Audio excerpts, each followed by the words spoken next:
ఈ సంవత్సరంలో మేష రాశి వారికి ఆదాయం 11, వ్యయం 5, అవమానం 4, రాజ్యపూజ్యం 2.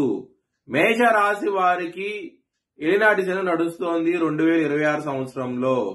దీని మూలంగా ఇక్కడ శని దృష్టి 3వ దృష్టి కుటుంబ స్థానం మీద పడుతోంది కాబట్టి కుటుంబ పరంగా కొంచెం గొడవలు అనేవి ఉంటాయి. సంవత్సరంలో కొంచెం జాగ్రత్త తీసుకోండి.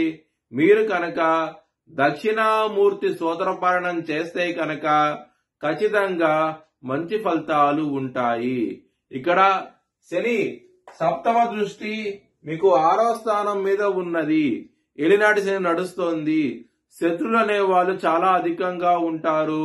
కొంచెం జాగ్రత్త తీసుకోండి. హెల్త్ పరంగా కొంచెం ఇబ్బందులు ఉంటాయి. సంవత్సరంలో మాత్రం ఎవరికైతే జన్మ